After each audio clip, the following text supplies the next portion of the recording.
Hey Siri, where am I? You're at 107 South Parade, Wirral, England.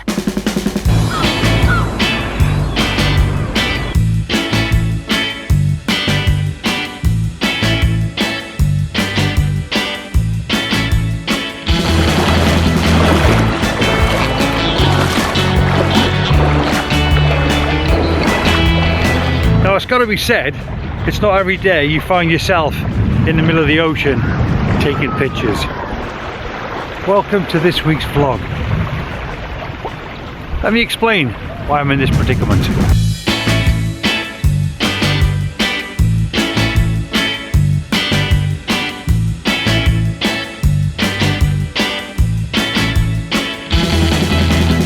This week's video is all about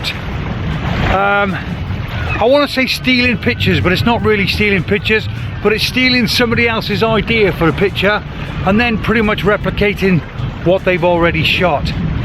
What's your thought on it and what's your take on that? I'm rushing like mad because the window of opportunity to grab this particular shot that I'm after only happens quite literally 3 or 4 days of the year, but the timing with the tide is absolutely critical. It is so critical. Like I say, for me to grab this shot now, it just means the window of opportunity literally comes around about 2 or 3 times a year.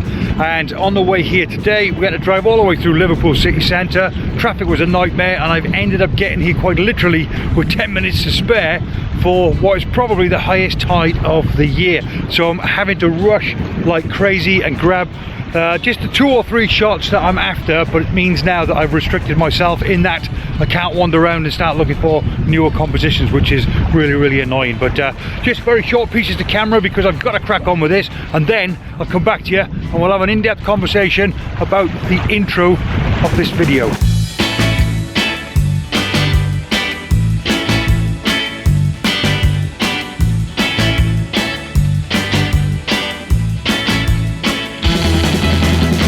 Well, look, let's just have a quick chat.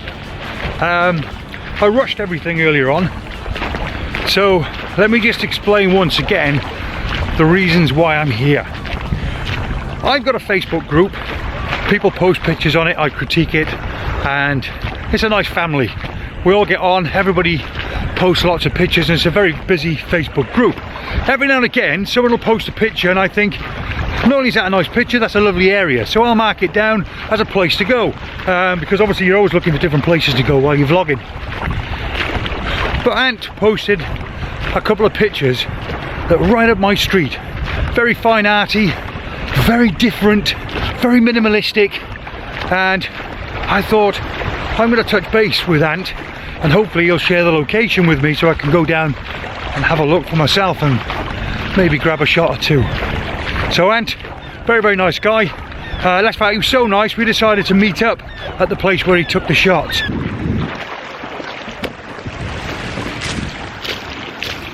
That's something that even I'm a little bit uncomfortable with, is being able to find compositions when really there is nothing to photograph.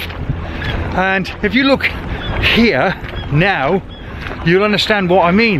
This is the area where Ant brought me, and even though I knew Ant took some fantastic pictures here, I was still looking at the area thinking, really? You took those lovely pictures here? Now that is a skill and an art in itself.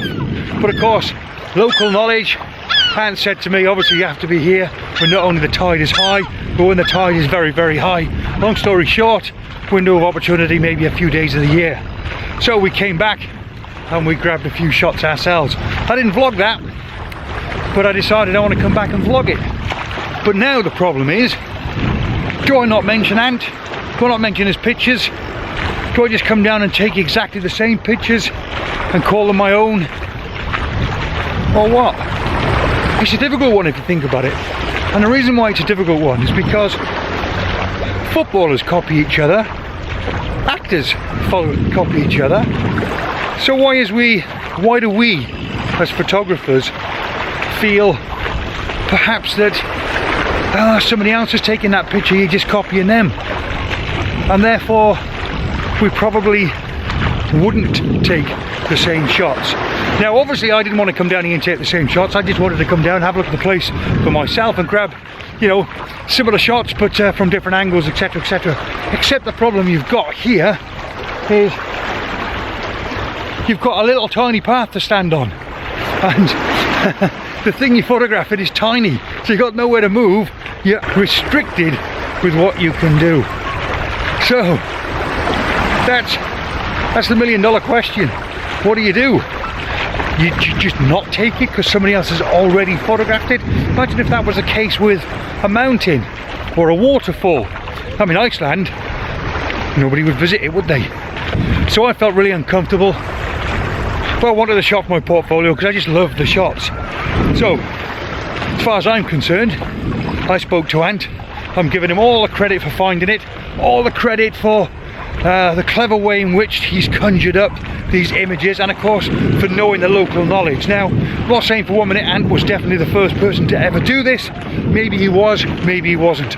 I didn't ask the question, but I feel a little bit comfortable now because I took the pictures. I think they're great. Probably not as good as Ant because the weather condition was awful.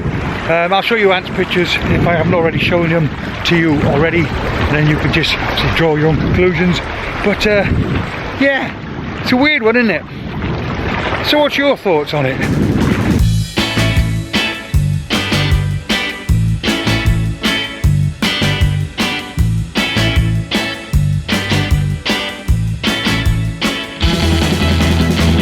Let me just very quickly talk you through my settings. And this light is really harsh, by the way, but just so happens that the actual tide times today were midday, 10 to 1 in the afternoon, so there's nothing really I could do about that. I've just got to suck it and see, or wait for another 3 or 4 months until that window of opportunity comes around again. So my settings are, I'm at f20, ISO 50, and that'll enable me just to grab a 1 minute exposure with my 10 stop filter on there. And that's it, portrait landscape, and just grabbing different foreground, and there's not really much in different background, should I say, because there's not really much in the way of foreground interest. But yeah, flatten that water out, really minimalistic feel is what I'm going for. It's that fine art feel, maybe slightly abstracty, but I absolutely love this type of photography, and it's right up my street as well.